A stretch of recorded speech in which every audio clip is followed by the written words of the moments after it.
Hello दोस्तों, R O के इस निःशुल्क प्रोग्राम में आपका स्वागत है और मैं आशा करता हूं कि आप सभी लोग बहुत ही अच्छे होंगे और लगातार अपनी तैयारी को बहुत ही अच्छी तरीके से कर रहे होंगे। तो आज शाम वाली इस क्लास में हम लोग प्रधानमंत्री एवं केंद्रीय मंत्री परिषद के बारे में पढ़ने वाले हैं और भारतीय संविधान एवं राज्य व्यवस्था की पिछली वीडियो में हम लोगों ने उपराष्ट्रपति के बारे में पढ़ा था और ये भारतीय संविधान की 14वीं वीडियो है। 13 वीडियोस ऑलरेडी आ चुकी हैं। अगर आपने उनको नहीं देखा है तो सबसे पहले उन्हें देखिए ताकि आपका जो कॉन्सेप्ट है वो बहुत ही अच्छी तरीके से बिल्ड हो सके। तो क्लास को हम लोग स्टार्ट करते हैं और ये वाला जो पूरा पार्ट है ये संघ की कार्यपालिका वाला पार्ट है, क्योंकि संघ की कार्यपालिका में आपने देखा था सबसे पहले कौन आता है, राष्ट्रपति, उपराष्ट्रपति, प्रधानमंत्री, मंत्रिपरिषद, महालेखा परीक्षक, ये लोग सब आते हैं संघ की कार्यपालिका में और हम लोग एक एक करके इन सभी का अध्ययन कर रहे हैं। तो आज है बारी भारत के प्रधानमंत्री और केंद्रीय मंत्री परिषद की। तो स्टार्ट करते हैं। सबसे पहले तो हम देखते हैं भारत के प्रधानमंत्री का परिचय। तो जैसा कि आपको मैंने पहले भी बताया था कि भारत ने संसदीय व्यवस्था को अपनाया है और जो संसदीय व्यवस्था होती है उसमें जो वास्तविक कार्यकारी शक्तियां होती हैं वो किसके हाथों में होती हैं, वो प्रधानमंत्री के हाथों में होती हैं। भले ही संसदीय व्यवस्था में जो राज्य का प्रमुख होता है वो राष्ट्रपति होता है, लेकिन जो सरकार का प्रमुख होगा वो कौन होगा, वो होगा प्रधानमंत्री, क्योंकि भारत ने लोकतांत्रिक व्यवस्था को अपनाया है और लोकतंत्र का मतलब होता है कि जो व्यक्ति जनता के द्वारा चुना जाए वही सर्वोच्च होगा, वही देश की नीतियों का निर्धारण करेगा। इसीलिए संसदीय व्यवस्था में जो वास्तविक कार्यकारी शक्तियां होती हैं वो किसके हाथों में होती हैं, वो होती हैं प्रधानमंत्री के हाथों में। ठीक है। उसके बाद देखो, जो प्रधानमंत्री होता है वो किसी भी सदन का सदस्य हो सकता है। ठीक है, भारत में बिल्कुल खुली छूट है। जैसे कि आप ब्रिटेन की संसदीय व्यवस्था में देखेंगे तो जो प्रधानमंत्री है वो लोअर सदन का सदस्य होना चाहिए। जैसे यहाँ पर जो लोअर हाउस है वो कौन है, लोकसभा। तो वहाँ पर ऐसा होता है कि जो प्रधानमंत्री हो वो लोअर सदन का सदस्य हो, लेकिन यहाँ पर क्या है कि भारत में प्रधानमंत्री किसी भी सदन का सदस्य हो सकता है। उसके लिए कोई ऐसी अनिवार्यता नहीं है कि वो लोकसभा का सदस्य हो या फिर वो राज्यसभा का ही सदस्य हो। तो भारत में प्रधानमंत्री किसी भी सदन का सदस्य होना चाहिए। लेकिन सामान्यतः भारत में बहुत सारे प्रधानमंत्री ऐसे हैं जो लोकसभा के ही सदस्य रहे हैं और ऐसा होना भी चाहिए, क्योंकि जो प्रधानमंत्री है वो किसको रिप्रेजेंट करता है, वो पूरी सरकार को रिप्रेजेंट करता है। और सरकार कहाँ से चुन के आती है, जनता से। और सदन कौन सा होता है, लोकसभा। ठीक है, जो लोकसभा के सदस्य होते हैं वो सीधे जनता से चुन के आते हैं। तो सामान्यता तो ऐसा होना चाहिए कि जो प्रधानमंत्री होना चाहिए वो लोकसभा से ही होना चाहिए, लेकिन भारत में कोई भी ऐसी अनिवार्यता नहीं है कि प्रधानमंत्री लोकसभा का ही सदस्य हो। लेकिन मैंने आपको एक बात बताई कि जनरली ऐसा होना चाहिए था, क्योंकि लोकसभा के जो सदस्य हैं वो प्रत्यक्ष रूप से जनता से चुन के आते हैं। अच्छा, अब हम थोड़ा सा गौर उन प्रधानमंत्रियों पर कर लेते हैं जो कि राज्यसभा के सदस्य होते हुए भी प्रधानमंत्री बने हैं। तो इसमें इंदिरा गांधी का नाम है, ठीक है, HD देवगौड़ा का नाम है और डॉक्टर मनमोहन सिंह का नाम है। ठीक है, ये भारत के अभी तक के 3 ऐसे प्रधानमंत्री रहे हैं जो कि राज्यसभा का सदस्य होते हुए प्रधानमंत्री बने हैं। ठीक है, तो यहाँ पर आपने देखा कि संसदीय व्यवस्था में वास्तविक कार्यकारी शक्तियां किसके पास होती हैं, प्रधानमंत्री के पास। सरकार का प्रमुख कौन होता है, प्रधानमंत्री। ठीक है, प्रधानमंत्री लोकसभा या राज्यसभा किसी भी संसद के सदन का सदस्य हो सकता है। ठीक है, और राज्यसभा का सदस्य रहते हुए जो व्यक्ति प्रधानमंत्री बने हैं वो कौन कौन से हैं, इंदिरा गांधी, HD देवगौड़ा और डॉक्टर मनमोहन सिंह। जो डॉक्टर मनमोहन सिंह थे इनको असम से राज्यसभा में चुना गया था। एक बार ये क्वेश्चन भी उस समय पर पूछ लिया गया था जब डॉक्टर मनमोहन सिंह प्रधानमंत्री थे। तो मैंने आपको बता दिया है कि असम से इनको राज्यसभा का मेंबर चुना गया था और उसके बाद ये भारत के प्रधानमंत्री बने थे। उसके बाद देखो प्रधानमंत्री की नियुक्ति की हम लोग बात करते हैं। तो प्रधानमंत्री की जो नियुक्ति है वो अनुच्छेद 75 के तहत राष्ट्रपति के द्वारा की जाती है। किसके द्वारा की जाती है? राष्ट्रपति के द्वारा, ये याद रखना। और किस अनुच्छेद के तहत? अनुच्छेद 75 के तहत। अब देखो यहां पर कि जिस व्यक्ति को लोकसभा में बहुमत प्राप्त होगा उस दल के नेता को राष्ट्रपति प्रधानमंत्री के रूप में नियुक्त करता है। और बहुत बार ऐसा होता है कि किसी भी दल को लोकसभा में स्पष्ट बहुमत नहीं मिलता है। बहुत बार होता है ना, मान के चलिए आज के टाइम पे 272 सीट जैसे जीत के लिए चाहिए, ठीक है, मतलब सरकार बनाने के लिए 272 सांसद की आवश्यकता है और किसी भी दल के पास इतने सांसद नहीं है। इतने सांसद अगर नहीं है तो फिर राष्ट्रपति क्या करता है कि जिसके पास सबसे ज्यादा सीटें आई हैं उसे क्या करता है, उसे प्रधानमंत्री नियुक्त कर देता है और उस प्रधानमंत्री से 1 माह के भीतर सदन में विश्वास मत हासिल करने के लिए कह देता है। विश्वास मत का मतलब होता है कि आप 1 महीने का समय ले लीजिए और आप ये सदन में प्रूफ करके दिखा दीजिए कि आपके पास 272 सांसद हैं जो आपका समर्थन करते हैं, ठीक है। तो ये चीज हो सकती है। तो यही प्रोसेस जब राष्ट्रपति नीलम संजीव रेड्डी थे तो चौधरी चरण सिंह को इसी तरीके से प्रधानमंत्री नियुक्त किया गया था, ठीक है। तो यहां पर आपने क्या क्या देखा कि संविधान का जो अनुच्छेद 75 है उसके अनुसार प्रधानमंत्री की नियुक्ति कौन करता है? राष्ट्रपति करता है, ठीक है। और संसदीय व्यवस्था में यह होता है कि राष्ट्रपति उसी व्यक्ति को प्रधानमंत्री के रूप में नियुक्त करता है जिसे कि स्पष्ट बहुमत प्राप्त होता है। और अगर बहुत बार किसी भी किसी भी राजनीतिक दल के प्रमुख को स्पष्ट बहुमत प्राप्त नहीं है तो फिर क्या होता है कि राष्ट्रपति उस व्यक्ति को प्रधानमंत्री नियुक्त कर देता है जिसके पास क्या है, सबसे ज्यादा सीटें आई हैं और फिर उससे 1 माह के भीतर सदन में विश्वास मत यानी कि जो सरकार स्थापित करने के लिए सीटों की एक निर्धारित संख्या होती है उसे प्राप्त करने के लिए बोल देता है या फिर विश्वास मत हासिल करने के लिए कह देता है।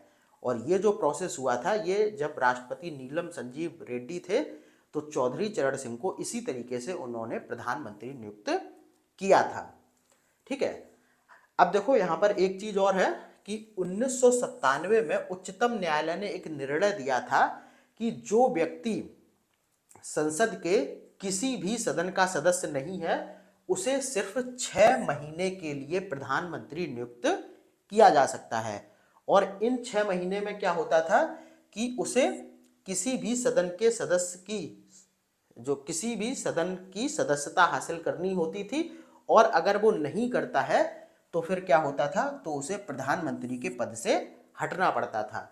और ये जो सेम प्रोसेस है ये मंत्रियों पर भी लागू होता है और राज्य विधानमंडल में भी सेम यही प्रक्रिया चलती है, ठीक है। क्या है ये प्रक्रिया कि अगर कोई व्यक्ति ना तो लोकसभा का सदस्य है और ना राज्यसभा का सदस्य है तो उसे सिर्फ 6 महीने के लिए प्रधानमंत्री नियुक्त किया जा सकता है, ठीक है। और फिर क्या होगा कि 6 महीने के भीतर उस व्यक्ति को या तो लोकसभा या राज्यसभा के सदस्यता लेनी पड़ती थी। अब सदस्यता ऐसे तो मिलती नहीं है। लोकसभा का मतलब होता है या तो कोई सीट खाली हो तो वहां से चुनाव करा के उसे फिर लाया जाए, ठीक है, जीत जाए। और राज्यसभा ऐसा होता है कि जो सदस्य होंगे वो मिलके वहां से उसके नामांकन को करके और उसे राज्यसभा का सदस्य बना देंगे। तो ऐसे मामले में क्या होता है कि राज्यसभा का सदस्य बना दिया जाता है और फिर वो हमेशा के लिए प्रधानमंत्री के पद पर रह जाता है। ठीक है, तो यहाँ पर मुद्दा ये है कि अगर 6 माह के भीतर किसी भी सदन की सदस्यता नहीं प्राप्त की तो फिर क्या होगा कि प्रधानमंत्री को पद से हटा दिया जाएगा। और यही जो सेम रूल है ये मंत्रियों पर भी लागू होता है और यही राज्य विधानमंडल में मुख्यमंत्री और मंत्रियों पर लागू होता है सेम। ठीक है, उसके बाद देखो प्रधानमंत्री की शपथ के बारे में देखें तो प्रधानमंत्री को शपथ कौन दिलवाता है? राष्ट्रपति। ठीक है, उसके बाद देख लो प्रधानमंत्री की पदावधि। तो यहाँ पर बहुत बार आप लोगों को लगता है कि प्रधानमंत्री की पदावधि 5 साल की होती है, लेकिन आपको ध्यान रखना है कि संविधान में प्रधानमंत्री का कोई निश्चित कार्यकाल नहीं दिया गया है और प्रधानमंत्री राष्ट्रपति के प्रसाद पर्यंत पद धारण करता है।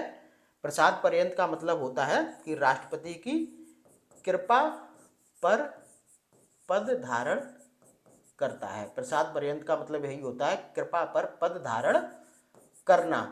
लेकिन आपको ध्यान रखना है कि राष्ट्रपति उसे ऐसे पद से नहीं हटा सकता है कि जब मन चले तब हटा दिया। ठीक है, यहाँ पर सीधा सीधा लिखा है कि राष्ट्रपति उसे पद से तभी हटा सकता है जब प्रधानमंत्री लोकसभा में विश्वास मत खो दे। विश्वास मत का मतलब होता है कि सरकार बनाने के लिए जितने सांसद की आवश्यकता हो वो उसके पास ना रहे। ठीक है, तो जब प्रधानमंत्री लोकसभा में विश्वास मत खो देगा तब क्या होगा? राष्ट्रपति उसे पद से हटा देगा। ठीक है, और यहाँ पर यह भी चीज है कि प्रधानमंत्री यदि निम्न सदन, यानी कि निम्न सदन होता है लोकसभा और उच्च सदन होता है राज्यसभा, तो निम्न सदन यानी कि लोकसभा में बहुमत खो दे तो वह स्वयं ही त्यागपत्र दे देता है। ठीक है, और आपको ध्यान रखना है कि निम्न सदन यानी कि लोकसभा के प्रति सामूहिक उत्तरदायित्व की व्यवस्था के कारण यह परंपरा है कि वह बहुमत खोते ही त्यागपत्र दे देता है। ठीक है, तो राष्ट्रपति के द्वारा उसे इस मामले में हटाने की जरूरत पड़ेगी ही नहीं। अगर लोकसभा में वह विश्वास मत खो देता है तो वह स्वयं ही इस्तीफा दे देगा। ठीक है, उसके बाद देखो यहां पर एक चीज आपको देखनी है कि निम्न सदन के प्रति सामूहिक उत्तरदायित्व, तो प्रधानमंत्री और मंत्रिपरिषद का लोकसभा के प्रति सामूहिक उत्तरदायित्व होता है और ये व्यवस्था की गई है अनुच्छेद 75(3) में। इसको याद कर लीजिए कि जो प्रधानमंत्री होता है और जो केंद्रीय मंत्रिपरिषद होती है वो लोकसभा के प्रति सामूहिक उत्तरदायी होती है। और अगर हम लोग व्यक्तिगत उत्तरदायित्व की बात करें तो प्रधानमंत्री और मंत्रिपरिषद व्यक्तिगत रूप से राष्ट्रपति के लिए उत्तरदायित्व होता है। ठीक है, तो सामूहिक रूप से लोकसभा के प्रति उत्तरदायी होता है प्रधानमंत्री और केंद्रीय मंत्रिपरिषद, और व्यक्तिगत रूप से राष्ट्रपति के प्रति उत्तरदायी होता है। और ये जो उल्लेख है ये अनुच्छेद 75(3) में किया गया है। ठीक है, तो इस अनुच्छेद को याद कर लीजिए और एक चीज वो याद करिए इनके उत्तरदायित्व वाली। उसके बाद देखो प्रधानमंत्री के वेतन और भत्तों की हम लोग बात करें तो जो संसद सदस्यों को वेतन भत्ते प्राप्त होते हैं वही वेतन भत्ते प्रधानमंत्री को भी प्राप्त होते हैं। ठीक है, इसके लिए कोई स्पेशल प्रावधान नहीं है। उसके बाद हम लोग बात करते हैं प्रधानमंत्री की शक्तियां एवं कार्यों की। तो संविधान के अनुच्छेद 78 में प्रधानमंत्री की शक्तियों, कार्यों और दायित्वों का प्रावधान किया गया है। तो ये क्वेश्चन खूब पूछा जाता है कि भारतीय संविधान के किस अनुच्छेद में प्रधानमंत्री के दायित्वों या फिर शक्तियों या फिर कार्यों का प्रावधान है? तो अनुच्छेद 78 में। ठीक है, अब हम लोग एक एक करके देख लेते हैं कि प्रधानमंत्री के क्या क्या कार्य हैं, क्या शक्तियां हैं और फिर क्या इनके दायित्व हैं। तो मंत्रिपरिषद के संदर्भ में हम लोग देखें तो जो प्रधानमंत्री होता है वो मंत्रिपरिषद का मुखिया होता है। ठीक है, देखो इस चीज को आपको बहुत ज्यादा रटने की जरूरत नहीं है। वर्तमान में आप देख रहे हैं, ठीक है, इतने तो आप समझदार होते होंगे कि ये जो प्रधानमंत्री है, उपराष्ट्रपति है, इनके बारे में जो मतलब बेसिक सी चीजें होती हैं वो तो आप सभी को पता होती हैं। जैसे आज के टाइम पे अगर आप थोड़ा सा यहाँ से कंपेयर करके देखेंगे तो जैसे आपके दिमाग में तुरंत आएगा कि प्रधानमंत्री हो गए मोदी, मंत्री कौन कौन है, एस जयशंकर हैं, अमित शाह हैं, ठीक है, राजनाथ सिंह हैं। तो सीधी सी बात है भाई कि मोदी सब पूरे मंत्रियों के मुखिया हैं। वही बात यहाँ पर लिखी है कि प्रधानमंत्री मंत्री परिषद का मुखिया होता है, ठीक है। राष्ट्रपति उन्हीं व्यक्तियों को मंत्री नियुक्त करता है जिनकी सिफारिश प्रधानमंत्री करता है, ठीक है। तो मोदी जिसे चाहेंगे उसे ही मंत्री बनाएंगे, ठीक है, यही बात यहां पर लिखी है। और बस एक चीज आपको ध्यान रखना है कि राष्ट्रपति अपनी मर्जी से किसी भी व्यक्ति को मंत्री नहीं बना सकता है। जिस व्यक्ति की सिफारिश प्रधानमंत्री करेगा उसी व्यक्ति को राष्ट्रपति मंत्री नियुक्त करेगा, ठीक है। उसके बाद देखो, राष्ट्रपति उन्हीं मंत्रियों को मंत्रिमंडल से बर्खास्त कर सकता है जिसकी सिफारिश प्रधानमंत्री ने की हो। अब यहां पर देखो कि ऐसा नहीं है कि जो देखो एक चीज मैं आपको बताऊं, मंत्री जो है, मंत्री केंद्र का, वो राष्ट्रपति के प्रसाद पर्यंत पद धारण करता है, यानी कि राष्ट्रपति की कृपा पर पद धारण करता है। लेकिन राष्ट्रपति अपनी स्वयं की मर्जी से किसी भी व्यक्ति को मंत्री पद से बर्खास्त नहीं कर सकता है। उसी व्यक्ति को राष्ट्रपति बर्खास्त कर सकता है मंत्री के पद से जिसकी सिफारिश किसने की हो, प्रधानमंत्री ने, ठीक है। अब देखो प्रधानमंत्री और क्या करता है, तो प्रधानमंत्री मंत्रियों के विभागों का आवंटन करता है, ठीक है। प्रधानमंत्री जिस मंत्री को जो भी विभाग देना चाहे वो दे सकता है, ठीक है। तो ये भी शक्ति होती है प्रधानमंत्री के पास। उसके बाद देखो और क्या है, प्रधानमंत्री स्वयं त्यागपत्र देकर पूरी मंत्री परिषद को बर्खास्त कर सकता है। अगर प्रधानमंत्री इस्तीफा दे दे तो पूरी मंत्री परिषद अपने आप बर्खास्त हो जाएगी, यही बात यहां पर लिखी है। यदि प्रधानमंत्री का निधन भी हो जाए तो भी पूरी मंत्री परिषद बर्खास्त हो जाती है। तो देखो प्रधानमंत्री या तो स्वयं इस्तीफा दे दे तब भी मंत्री परिषद बर्खास्त हो जाती है अपने आप, ठीक है। और यदि किसी भी कारण प्रधानमंत्री का निधन हो जाए तब भी पूरी मंत्री परिषद बर्खास्त हो जाती है। इसका सीधा सा वही होता है कि अगर मुखिया ही नहीं रहेगा तो उसके नीचे वाले लोग क्या करेंगे, उनका अस्तित्व अपने आप समाप्त हो जाएगा। यही बात यहाँ पर है कि अगर प्रधानमंत्री का निधन हो जाए या वो इस्तीफा दे दे तो पूरी मंत्री परिषद स्वयं ही बर्खास्त हो जाती है। उसके बाद देखो राष्ट्रपति के संदर्भ में देखें, ठीक है, अभी हम लोगों ने मंत्री परिषद के संदर्भ में प्रधानमंत्री की शक्तियां देखी थी। अब हम लोग बात करेंगे राष्ट्रपति के संदर्भ में प्रधानमंत्री की शक्तियां क्या है। तो देखो प्रधानमंत्री राष्ट्रपति तथा मंत्री परिषद के बीच संवाद की मुख्य कड़ी है, ठीक है। राष्ट्रपति और मंत्री परिषद के बीच में कोई भी संवाद होता है, कोई भी कार्य के लिए किसी भी तरीके के सलाह का आदान प्रदान होता है तो उसकी जो मुख्य कड़ी है वो कौन है, वो प्रधानमंत्री है, ठीक है। ना तो देखो ऐसा होता है, ना तो मंत्री सिर्फ अपने मन से कोई निर्णय ले सकते हैं और ना ही राष्ट्रपति ले सकता है। जब तक मुखिया बीच में नहीं आएगा तब तक ये दोनों अपनी स्वेच्छा से कोई भी काम नहीं कर सकते हैं। इसीलिए राष्ट्रपति और मंत्री परिषद के बीच संवाद की जो मुख्य कड़ी है वो प्रधानमंत्री ही है। उसके बाद देखो प्रधानमंत्री राष्ट्रपति को विभिन्न पदाधिकारियों जैसे कि भारत के महान्यायवादी, महालेखा परीक्षक, संघ लोक सेवा आयोग के अध्यक्ष व सदस्य की नियुक्ति के संदर्भ में परामर्श देता है, ठीक है। तो अब जो प्रधानमंत्री है वो राष्ट्रपति को भारत के महान्यायवादी, महालेखा परीक्षक, संघ लोक सेवा आयोग के अध्यक्ष व सदस्यों की नियुक्ति के संदर्भ में भी क्या करता है, परामर्श देता है। तो ये भी हो गया एक। अब देखते हैं संसद के संदर्भ में प्रधानमंत्री की दायित्व, शक्तियां और कार्य क्या है। तो प्रधानमंत्री लोकसभा का नेता होता है। सबसे पहला तो ये हो गया। अब देखो ये क्वेश्चन बहुत बार पूछा जाता है, तो इसको अच्छी तरीके से आप लोग देख लें। लोकसभा का नेता कौन होता है? लोकसभा का नेता होता है प्रधानमंत्री। और प्रधानमंत्री कभी भी लोकसभा को विघटित करने के लिए राष्ट्रपति से सिफारिश कर सकता है। प्रधानमंत्री कभी भी लोकसभा को विघटित करने की सिफारिश राष्ट्रपति से कर सकता है। उसके बाद देखो प्रधानमंत्री राष्ट्रपति को संसद का सत्र आहूत तथा सत्रावसान करने संबंधी परामर्श भी देता है। ठीक है, तो ये क्या हो गया? प्रधानमंत्री के दायित्व, शक्तियां और कार्य हो गए किसके? संसद के संदर्भ में।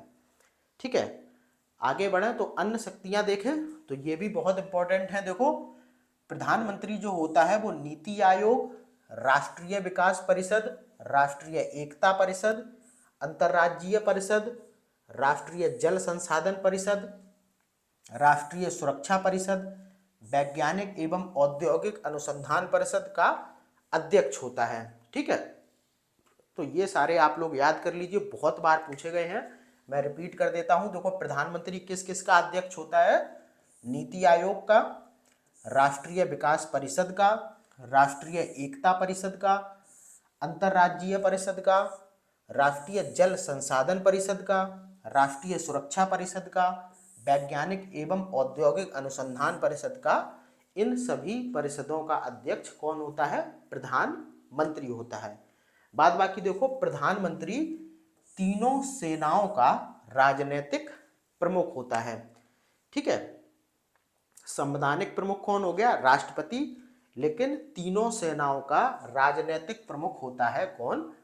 प्रधानमंत्री। ठीक है, और यहां पर एक चीज और है, आपातकाल के दौरान प्रधानमंत्री राजनीतिक स्तर पर आपदा प्रबंधन का सर्वे सर्वा होता है। अगर देश में कोई भी आपातकाल है तो उस दौरान प्रधानमंत्री राजनीतिक स्तर पर आपदा प्रबंधन का सर्वे सर्वा होता है। ठीक है, तो ये रही प्रधानमंत्री की कुछ अन्य शक्तियां।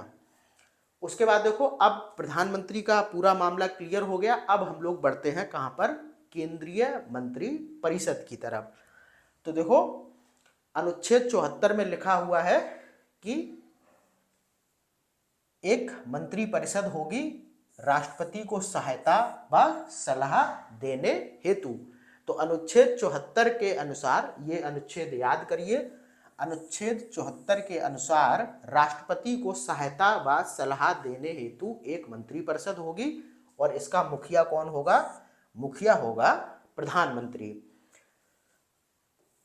तो सबसे पहले यही हो गया, अनुच्छेद 74 को याद करिए। इसी में लिखा हुआ है कि एक मंत्री परिषद होगी जो कि राष्ट्रपति को सलाह और सहायता देगी, और इस मंत्री परिषद का जो मुखिया होगा वो कौन होगा? वो होगा प्रधानमंत्री। और जो राष्ट्रपति होगा वो इसी मंत्री परिषद की सलाह के अनुसार कार्य करेगा। ठीक है, तो यहाँ पर जैसे मैं आपको पहले भी बता देता हूँ कि संसदीय व्यवस्था में राष्ट्रपति अपनी स्वेच्छा से कोई भी निर्णय नहीं ले सकता है, तो मंत्री परिषद ही उसे उसके कार्यों के लिए सलाह देता है कि आपको कैसे क्या करना है। और यहाँ पर यह चीज बिल्कुल क्लियर है 42वें और 44वें संविधान संशोधन द्वारा कि मंत्री परिषद के परामर्श को राष्ट्रपति के लिए बाध्यकारी बना दिया गया है। ठीक है, तो 42वें और 44वें संविधान संशोधन द्वारा मंत्री परिषद के परामर्श को राष्ट्रपति के लिए बाध्यकारी बना दिया है।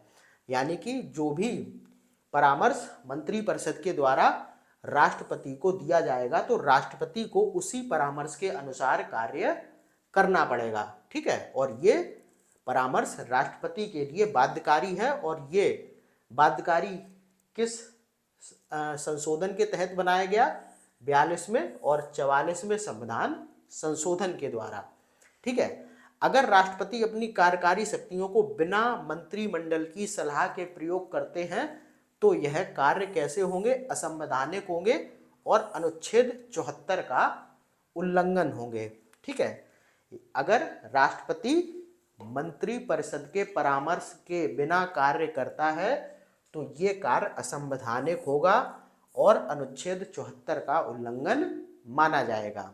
ठीक है, तो यहाँ पर अनुच्छेद 74 को याद रखिए और ये याद रखिए कि राष्ट्रपति को जो मंत्रिमंडल के द्वारा परामर्श दिया जाता है वो उसके लिए बाध्यकारी होता है। और किस संविधान संशोधन के द्वारा इसे बाध्यकारी बनाया गया? 42वें और 44वें संविधान संशोधन के द्वारा। ठीक है, और अगर बिना परामर्श के, मंत्रिमंडल के बिना परामर्श के राष्ट्रपति कोई भी कार्यकारी शक्तियों का प्रयोग करता है तो उसके द्वारा किए गए कार्य कैसे होंगे? असंवैधानिक होंगे और उन्हें अनुच्छेद 74 का उल्लंघन माना जाएगा। ठीक है, तो ये चीज आपने देखी। उसके बाद देखो, मंत्रियों द्वारा राष्ट्रपति को दी गई सलाह की जांच किसी भी न्यायालय द्वारा नहीं की जा सकती है। ठीक है, आपको ध्यान रखना है कि मंत्रिपरिषद कोई भी सलाह जो राष्ट्रपति को देते हैं उस सलाह की जांच किसी भी न्यायालय में नहीं की जा सकती है। बाद बाकी देखो, अनुच्छेद 75 में क्या है? तो अनुच्छेद 75 में मंत्रियों की नियुक्ति, कार्यकाल, उत्तरदायित्व, अहर्ताओं, शपथ और वेतन भत्तों आदि से संबंधित हैं। तो अनुच्छेद 75 के बारे में बहुत बार पूछा जाता है। तो मंत्रियों की नियुक्ति, कार्यकाल, उत्तरदायित्व, अहर्ताएं, शपथ और जो वेतन भत्ते आदि का विवरण है वो अनुच्छेद 75 में दिया गया है। ठीक है, और ये बात मैंने अभी आपको बता दी कि जो मंत्री होते हैं वो राष्ट्रपति के प्रसाद पर्यंत पद धारण करते हैं और मंत्रियों को शपथ भी कौन दिलाता है? राष्ट्रपति दिलाता है। अब यहाँ पर लिख जरूर दिया गया है कि राष्ट्रपति के प्रसाद पर्यंत मंत्री पद धारण कर सकते हैं, लेकिन राष्ट्रपति इनको अपनी स्वयं की मर्जी से हटा नहीं सकता है, ना भी किसी व्यक्ति को अपनी मर्जी से मंत्री नियुक्त कर सकता है। दोनों ही काम राष्ट्रपति नहीं कर सकता है जब तक कि कौन ना चाहे? प्रधानमंत्री ना चाहे। ठीक है, लेकिन ये आपको ध्यान रखना कि राष्ट्रपति के प्रसाद पर्यंत पद ही मंत्री धारण करते हैं। उसके बाद देखो, थोड़ी सी हम लोग देख लेते हैं कि सदस्य संख्या कितनी होगी मंत्रियों की। तो प्रधानमंत्री सहित मंत्रिपरिषद के कुल सदस्यों की संख्या लोकसभा की कुल संख्या के 15% से अधिक नहीं होगी। ऐसा प्रावधान किसमें किया गया है? 91वें संविधान संशोधन 2003 द्वारा। ठीक है, और प्रधानमंत्री भी इसी 15% की संख्या में शामिल होगा। तो कितने मंत्री हो सकते हैं? मान के चलिए आज के समय 543 लोकसभा की सदस्य संख्या है। ठीक है, तो मंत्री कितने हो सकते हैं? सिर्फ इस 543 के 15% ही मंत्री बन सकते हैं। ठीक है, और इस 15% में प्रधानमंत्री भी शामिल होगा।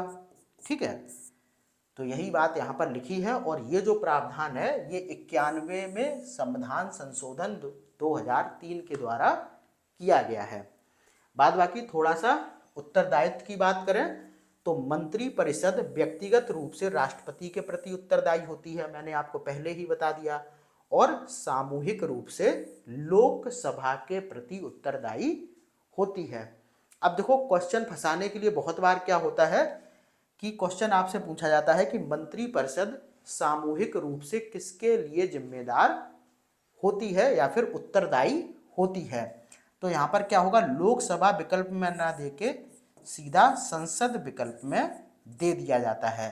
तो ऐसे में आपको ध्यान रखना है कि अगर विकल्प में लोकसभा ना हो तो फिर आपका सही उत्तर संसद ही हो जाएगा। ठीक है, ये याद रखना, व्यक्तिगत रूप से राष्ट्रपति के प्रति और सामूहिक रूप से लोकसभा के प्रति। अगर क्वेश्चन में लोकसभा विकल्प में ना हो तो फिर उत्तर हो जाएगा आपका संसद। ठीक है, और ये चीज आपने देखी ली कि मंत्रिपरिषद के कुल सदस्यों की संख्या कितनी होगी? लोकसभा के सदस्यों के 15% के बराबर, और इस 15% में प्रधानमंत्री भी शामिल होगा। उसके बाद देखो त्यागपत्र की बात करें तो मंत्री अपना त्यागपत्र किसको देते हैं? प्रधानमंत्री को, और फिर प्रधानमंत्री इसको राष्ट्रपति को भेज देते हैं। ठीक है, तो मंत्री अपना इस्तीफा या फिर त्यागपत्र देते हैं प्रधानमंत्री को, और प्रधानमंत्री इसे राष्ट्रपति को भेज देता है। थोड़ा सा देख लेते हैं मंत्रिपरिषद के विरुद्ध अविश्वास प्रस्ताव। अविश्वास प्रस्ताव का मतलब होता है कि लोकसभा के सदस्यों को जब अपनी मंत्रिपरिषद पर विश्वास ना हो, क्योंकि जो मंत्रिपरिषद होती है वो सामूहिक रूप से लोकसभा के प्रति जिम्मेदार होती है। तो अगर लोकसभा के मेंबर किसी भी मामले में सोचते हैं कि ये जो मंत्रिपरिषद है ये विश्वास के योग्य नहीं है, तो फिर लोकसभा में पूरी मंत्रिपरिषद के विरुद्ध क्या लाया जा सकता है? अविश्वास प्रस्ताव। अब देखो मंत्रिपरिषद के विरुद्ध अविश्वास प्रस्ताव केवल लोकसभा में ही लाया जा सकता है। इसके लिए लोकसभा के कम से कम 50 सदस्यों का समर्थन आवश्यक है। तो दो इंपॉर्टेंट फैक्ट यहां पर हो गए। एक तो मंत्रिपरिषद के विरुद्ध जो अविश्वास प्रस्ताव है वो कहां लेकर आया जा सकता है? केवल लोकसभा में। और इस अविश्वास प्रस्ताव को लाने के लिए लोकसभा के कम से कम 50 सदस्यों का समर्थन आवश्यक है। ठीक है, और देखो जब लोकसभा मंत्रिपरिषद के विरुद्ध एक अविश्वास प्रस्ताव पारित करती है तो सभी मंत्रियों को, जिसमें राज्यसभा के मंत्री भी शामिल हैं, उनको त्यागपत्र देना पड़ता है। मान के चलिए कोई भी अविश्वास प्रस्ताव मंत्रिपरिषद के विरुद्ध पारित हो जाता है लोकसभा में, तो फिर जो मंत्री राज्यसभा के भी सदस्य हैं उनको भी क्या करना पड़ता है? त्यागपत्र देना पड़ता है। खैर ये जो अविश्वास प्रस्ताव वाला जो प्रोसेस है ये बहुत लंबा प्रोसेस होता है। पहले तो इसको लाया जाता है, फिर 50 सदस्यों का समर्थन आवश्यक है। उसके बाद इस अविश्वास प्रस्ताव पर पूरे लोकसभा में बहस होती है। बहस के बाद फिर क्या होता है? फिर इस पर वोटिंग होती है। ठीक है, वोटिंग के बाद निर्धारित होता है कि ये प्रस्ताव पारित करना है या फिर नहीं। ठीक है, लेकिन जो चीज़ें होती हैं वो मैंने आपको यहाँ पर सारी बता दी। उसके बाद अनुच्छेद 88 में देखें तो इस अनुच्छेद यानी कि अनुच्छेद 88 के अनुसार प्रधानमंत्री व प्रत्येक मंत्री को किसी भी सदन में बोलने, कार्यवाही में भाग लेने का अधिकार होगा। उसे दोनों सदनों की संयुक्त बैठक और संसदीय समिति जिसका वह सदस्य होगा की बैठक में भाग लेने का अधिकार होगा।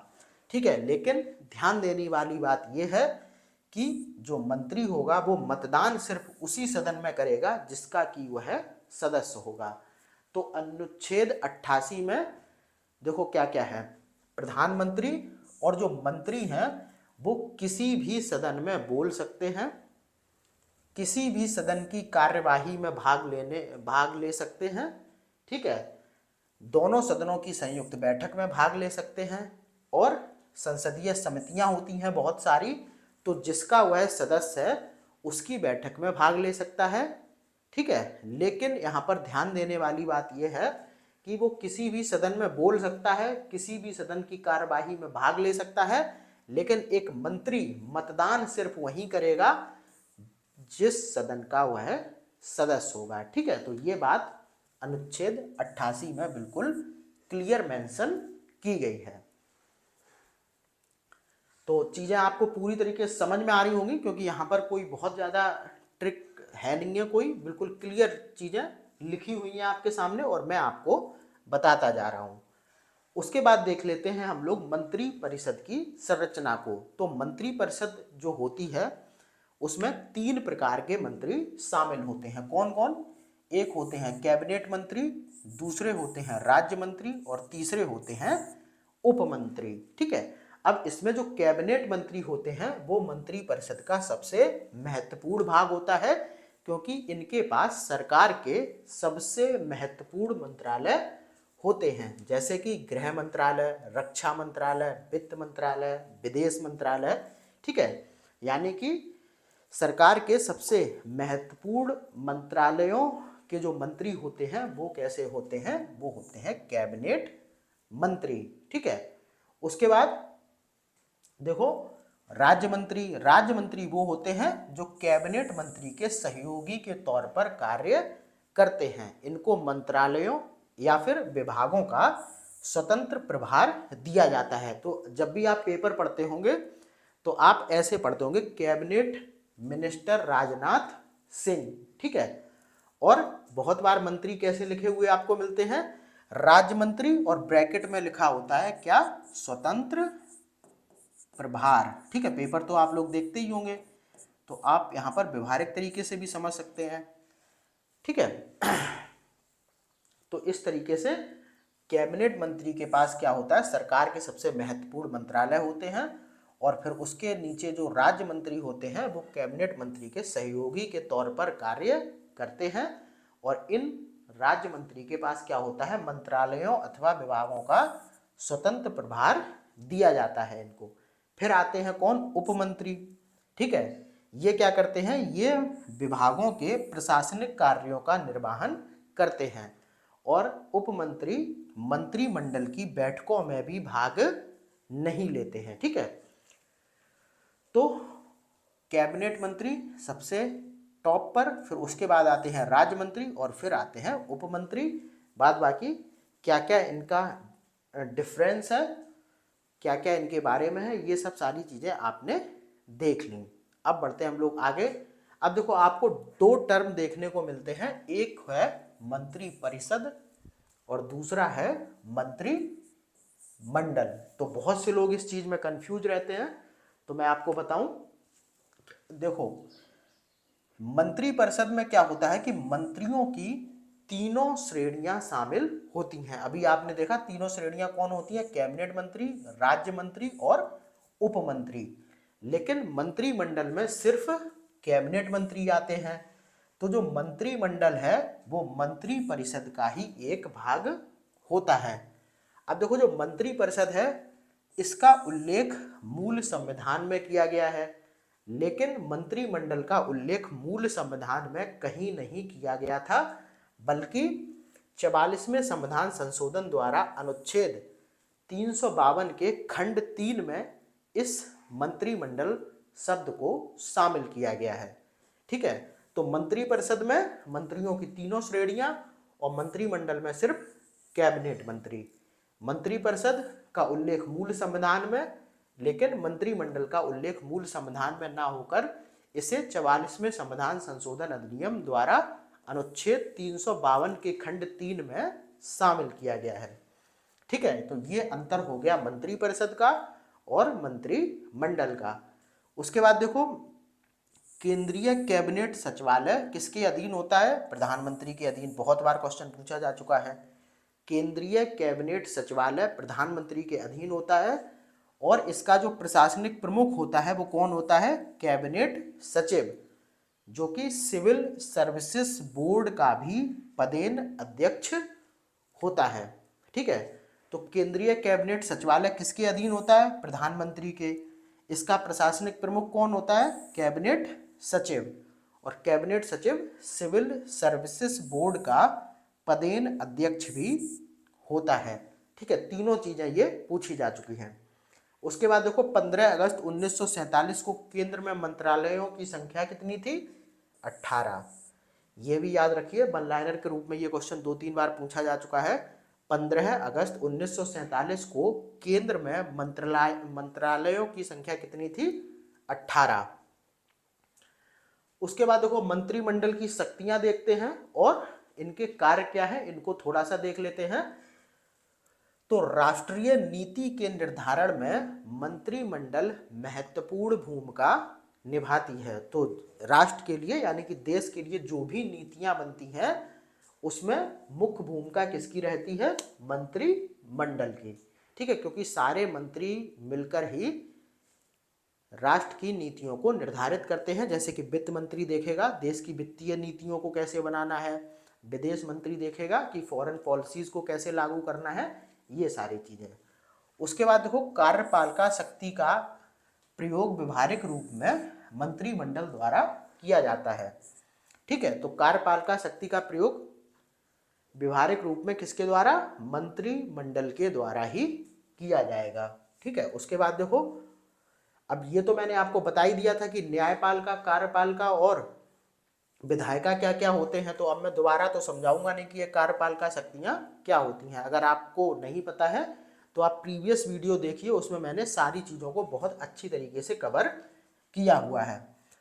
आगे देखें यहाँ पर, तो मंत्रिमंडल के परामर्श से ही संसद के दोनों सदनों में राष्ट्रपति सदस्यों को मनोनीत करता है। ठीक है, जैसे राष्ट्रपति आज के समय में देखा जाए तो राज्यसभा में जैसे 12 मेंबर जो मनोनीत करता है, तो उसके लिए किसका परामर्श आवश्यक है? मंत्रिमंडल का। मंत्रिमंडल परामर्श देगा कि इसको आप संसद के सदनों में मनोनीत कर सकते हैं इस सदस्य को। ठीक है, उसके बाद देखो, मंत्रिमंडल के परामर्श से राष्ट्रपति द्वारा अध्यादेश जारी किया जाता है। तो मंत्रिमंडल ही परामर्श देता है राष्ट्रपति को किसी भी मामले में अध्यादेश जारी करने के लिए। तो देखो, नीति निर्धारण में महत्वपूर्ण भूमिका है मंत्रिमंडल की। उसके बाद कार्यपालिका शक्ति का वास्तविक प्रयोग भी सामूहिक रूप से मंत्रिमंडल के द्वारा किया जाता है। उसके बाद देखो, मंत्रिमंडल के परामर्श से ही राष्ट्रपति संसद के सदस्यों को मनोनीत कर सकता है। और उसके बाद देखो, मंत्रिमंडल के परामर्श से राष्ट्रपति अध्यादेश जारी करता है। तो ये सारे मंत्रिमंडल की शक्तियां व कार्य हो गए। तो आज की इस वीडियो में आप लोगों ने प्रधानमंत्री और केंद्रीय मंत्री परिषद के बारे में बहुत ही अच्छी तरीके से सारी चीज़ों को देखा, और आई होप आपको चीज़ें बहुत अच्छी तरीके से समझ में आई होंगी, क्योंकि यहाँ पर कुछ ऐसा है ही नहीं कि बहुत आपको कॉन्सेप्चुअली समझाया जाए। तो फिर ठीक है, लगातार आप लोग वीडियोस देखते रहिए और इन वीडियोस का लाभ लेते रहिए। मैं मिलता हूँ आपको अगली वीडियो में, तब तक के लिए धन्यवाद।